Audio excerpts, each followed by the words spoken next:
趁着粉丝老妈不在家，偷偷给她断舍离的第16天，阿姨把这个70多平2室1厅的房子，硬生生的把每个房间都变成了储物间，偷偷的往外扔东西就用了小半个月，2个卧室就扔出去了60几袋，这是他们原来的样子。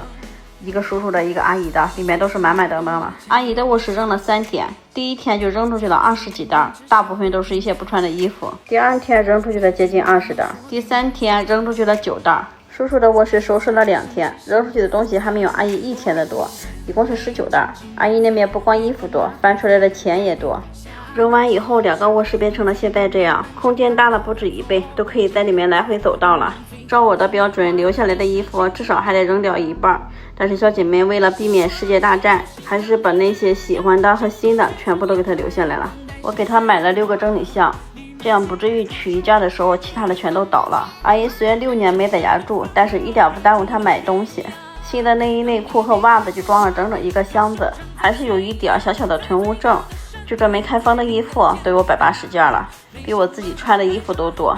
满满的1个行李箱，加上这2个大抽屉，全部都是新衣服。给我的感觉是卖衣服剩的底货，其实这都是自己买的。今天把这2个卧室收一些尾，前几天铺地板的时候不是把墙皮铲了吗？先给它刷上一层界面剂，这样它不容易起沙。再刷补墙膏的话就更结实一点，这还是我从评论区看到的。总有人说干活一点都不分先后顺序，就铲墙皮抹灰这活应该在铺地板之前就干好它，这个我也知道，但是为了抢在阿姨回来之前把东西全部扔出去，所以决定还是最后再干，就是多了道工序，铺个垃圾袋而已。如果真的是就差那么1天半天的，阿姨跑回来东西没扔出去的话，就得不偿失了。界面剂干了以后再刷补墙膏，我是头1天刷的界面剂，第2天刷的补墙膏。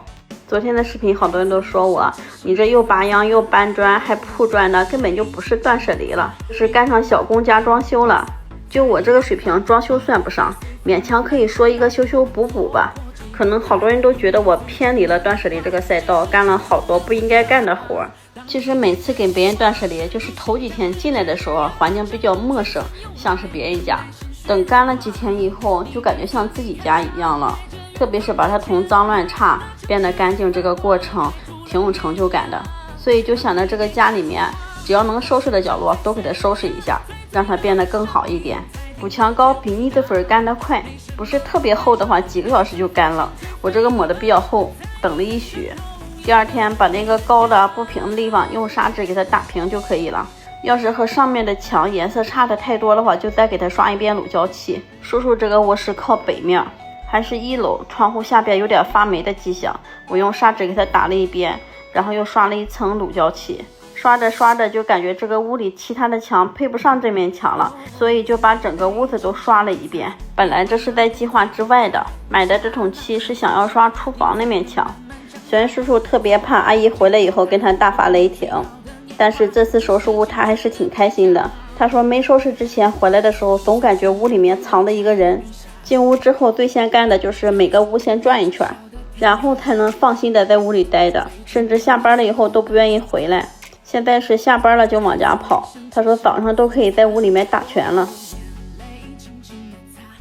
这个是阿姨的卧室，在南面，不是很潮，墙上修补的地方也不大，窗户下面这一块也没有像叔叔那边那么黑，我看还有漆也给他刷了一遍。好多人好奇，阿姨都6年没在家了，为什么屋里的东西还这么多？阿姨他们是2008年搬进来的，17、18年了，一直没往外扔东西。虽然是6年没在家住了，但是每个月都回来待2天，就算是在大连也没耽误阿姨买东西，各种会各种群，一点没少买。叔叔也是隔三差五的过去，回来的时候就往家带。前几天收拾北卧室的时候，好多人就说这窗户上的东西咋不收拾？其实这是前几天收拾出来的酒，让叔叔放到地下室去，他给堆到这儿来了。本来我是想着等冰柜卖了以后堆到那个地方，所以就想着换完地板以后再给它拿出来。但是后来一看东西太多了，都堆到屋里的话显得乱，所以等晚上叔叔回来的时候还得让他往地下室拿。开始叔叔不让从这个窗户上往下拿，就让在那堆着。他说他一个人没听，别的地方宽上就行。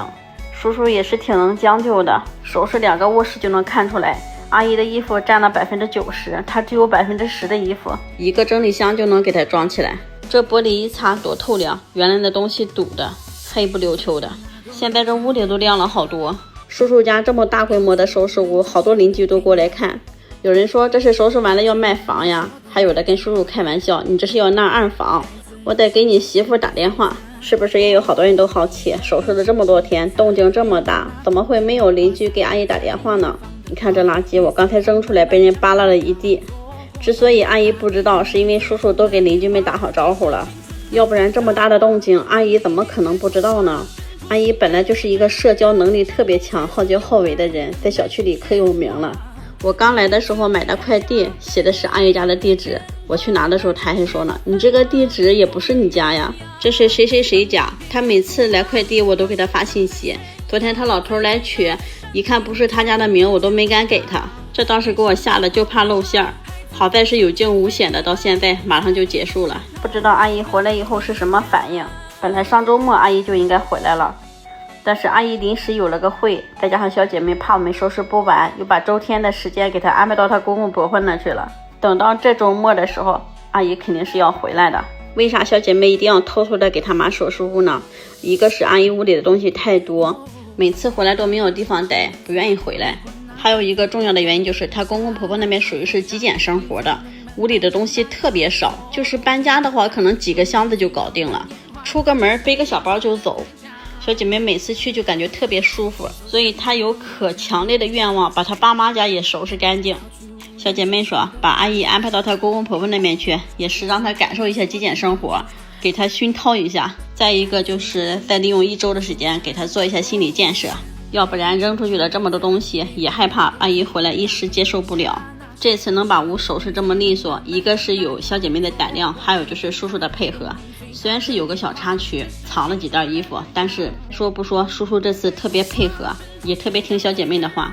就连我朋友都说，一般的父母不会这么听孩子的话，叔叔就已经算很不错的了。还有好多老人家里的东西也挺多的，孩子们偷偷扔一件都得被骂好多天。还有的前脚往外扔，后脚往外捡的，这些应该好多人都有感触吧。之前在我婆婆那也经历过。这2个卧室加扔东西再收拾卫生，一共是干了6天，终于把他们从堆满东西的小仓房变成了一个温馨的卧室了。可能还不是很完美，和之前一对比已经是发生了天翻地覆的变化了。再来看一看前后对比图吧。这是叔叔的男卧室，之前屋里的东西只有10%是自己的吧，现在都给他扔出去了，终于有大的空间可以活动了。看他之前睡觉的床上就那么点小空间，都不知道晚上睡觉叔叔能不能伸开腿，现在在上面打滚都可以了。一开始看到这个房间的时候，我还以为挺小的，因为它都是东西，只有过道的地方。一收拾完了以后，其实也挺宽敞的。阿姨的卧室就更不用说了，比叔叔的卧室东西多的不止1倍，床4周堆的东西都快赶上我高了。这是收拾之后的，前面过道都宽了1倍，东西都清出去了，只剩了床上的枕头。